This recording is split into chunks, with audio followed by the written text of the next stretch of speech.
तहरीक इंसाफ के अंदर अगर बात की जाए तो शेर अफजल मरवत साहब हैं जी, उनके खिलाफ बड़ी कैंपेन चल रही है।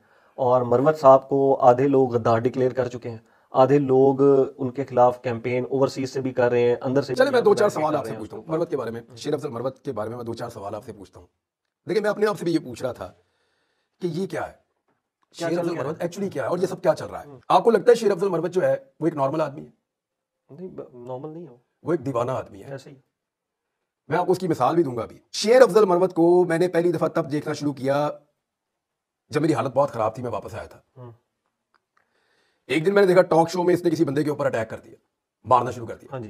कौन है? किसी टॉक शो में आपने ये देखा मार कुटाई इस तरह होते हुए? नहीं। नहीं देखी ना। मुख्तलिफ आदमी है ना। अब वो सही है गलत है ये मैं नहीं कह रहा, लेकिन वो नॉर्मल नहीं है, दीवाना आदमी है। जिस वक्त सारी की सारी पाकिस्तान तहरीक इंसाफ की क़यादत मजबूर थी छुप जाने पर, या जानबूझकर रूपोश थे या मजबूर होकर रूपोश थे या वो बहुत ज्यादा खतरा महसूस कर रहे थे, उस वक्त एक आदमी हर जगह पे निकल रहा था। मैंने खुद देखा। शेर अफजल मरवत। आप उस पर जो मर्जी इल्जाम लगाएं, मैंने देखा वो हर शहर में निकला, उसने इतनी सारे लोग निकाले, वो एक पूरी वेव बनाने में कामयाब हो गया और इमरान खान ने उसको सपोर्ट किया था उस वक्त। देखिए था तो वो इमरान खान की सपोर्ट से, लेकिन वो रिस्क ले रहा था कंटिन्यूसली। हाँ जी। वो कराची में गया, जो हालात हुए, पंजाब में आया, पंजाब की क़यादत ने मुझे ऐसा लगा उसको घास ही नहीं डाली, हाँ जी। और यहाँ पे उसकी दाल नहीं गलने दी गई, यहाँ उसको आने नहीं दिया गया, यहाँ से उसको वापस जाना पड़ा। लेकिन केपी में उसने एक ऐसी वेव चलाई जो वेव बाकी सूबों में ट्रांसफर हुई वक्त के साथ साथ। यानी पाकिस्तान तहरीक इंसाफ के जो सबसे तगड़े विजुअल हैं पिछले 6 महीने के, वो सारे के सारे शेर अफजल मरवत के साथ जाके मिलते हाँ हैं। जी। इमरान खान साहब की गिरफ्तारी के बाद अगर तहरीक इंसाफ में कोई तगड़े विजुअल्स हैं तो वो शेर अफजल के हैं, और उसके बाद अली अमीन गंडापुर के वापस आने के बाद के हैं। वापस आने के बाद और तो कुछ नहीं है आपके पल्ले, तहरीक इंसाफ के पल्ले और कुछ नहीं है।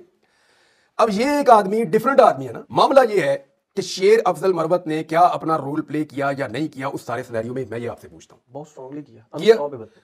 अब वो नॉर्मल आदमी नहीं है भाई, वो अपनी तबीयत को कैसे बदल ले? अब जब सारा कुछ हो गया है, लड़ाई खत्म होने के बाद या एक नए फेज में दाखिल होने के बाद, आप ये सोचते हैं कि शेर अफजल मरवत भी उसी तरह रिएक्ट करे चीजों के ऊपर जैसे हमाद अदर करते हैं, तो वो नहीं कर सकता ना। दोनों लोग अलग अलग हैं। हमाद अदर नॉर्मल आदमी है भाई, उसको पता है मैंने गिरफ्तार नहीं होना। वो आपको नजर ही नहीं आया पिछले 10-11 माह के अंदर। हमाद अदर कहां है? आपको कहीं पंजाब का प्रेसिडेंट है ना, हाँ जी। 10-11 माह में वो कहीं नजर आया आपको? नहीं। वो एक ट्वीट करता है फलाने जगह एहतजाज करो, लोग वहां पहुंचते हैं, पुलिस पहले पहुंची होती है, बंदे गिरफ्तार हो जाते हैं। ये वो पंजाब चला रहा है बस। हमाद अदर। शेर अफजल मरवत जो है वो खुद जाता है, जाके वहां खड़ा हो जाता है, सबसे पहले कारकुनों को भी ले आता है, डंडे भी खाता है, लड़ाई भी होती है, आंसू गैस होती है, जो भी होता है वो मुकाबला करता है।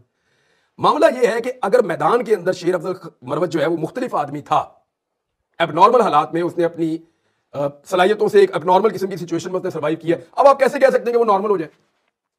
भाई वो कभी किसी से लड़ेगा, कभी किसी को उल्टी बात करेगा, कभी किसी बात का गलत जवाब दे देगा, कभी किसी बात के ऊपर किसी के गले पड़ जाएगा। आपको बर्दाश्त करना पड़ेगा। जो लड़ाई उसने लड़ी है ये नॉर्मल आदमी लड़ ही नहीं सकता। जो काम उसने किया है ये नॉर्मल आदमी कर ही नहीं सकता। और अगर आप उसको नॉर्मल आदमी बनाना चाहते हैं तो फिर वो काम उससे नहीं लेना था जो उसने किया है। तो मेरा ये मानना है, देखिए मैं उसको आज तक मेरी जिंदगी में उससे मुलाकात नहीं हुई शेर अफजल मरवत से, लेकिन मैं दलेर आदमी की इज्जत करता हूं। वो दलेर आदमी है, मैं उसकी इज्जत करता हूं। वो नॉर्मल आदमी होता ना तो वो ये सारा कुछ ना करता जो उसने किया है। क्योंकि वो एक नॉर्मल आदमी नहीं है, तो उससे आप नॉर्मल आदमी जैसे रिएक्शंस की तवक्को भी ना करें। शेर अफजल मरवत ने बहुत से बाहर बैठे लोगों को भी डिसऑन करवाया, आपको पता है? आपके इल्म में है ये बात? देखिए वो उसका एक मौक़िफ़ है और मेरे ख्याल में वो ठीक है। बाहर बैठ के ना बहुत सारी चीज़ें करना आसान होता है, यहाँ पाकिस्तान में रह के उसकी कीमत होती है जो आपको चुकानी पड़ती है। मैं आपके सामने बैठा हूँ ना, बाहर बैठ के किसी को इंस्टिगेट करना या लोगों को कहना कि ये कर दो, वो कर दो, उसको मारो, उस पर चढ़ जाओ, उसका यूं करो, घुस जाओ, तोड़ दो है। तो आपके ख्याल में वो लोग यहाँ से बाहर क्यों गए, फिर यहाँ पे कर क्यों नहीं रहे? मैं देखे जो हमारे आज़ादी और इंडिपेंडेंस हमारे ओवरसीज़ पाकिस्तानी इंजॉय कर रहे हैं ना, मेरी ख्वाहिश है कि वही आज़ादी और इंडिपेंडेंस पाकिस्तान के अंदर मेरे पाकिस्तानी भी इंजॉय करें। काश। काश। और इंशाल्लाह करेंगे, इंशाल्लाह करेंगे।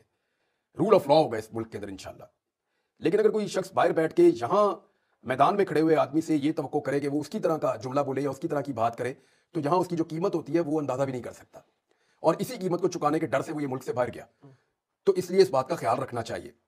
शेर अफजल मरवत उस लेवल पे नहीं जा सकता जिस लेवल की तवक्को उससे कुछ लोग कर रहे हैं पाकिस्तान से बाहर बैठ के। लेकिन जिस लेवल पे वो खड़ा हुआ है ना, मैं गारंटी करता हूं वो बाहर से आके उस लेवल पे नहीं खड़े हो सकते पाकिस्तान के अंदर।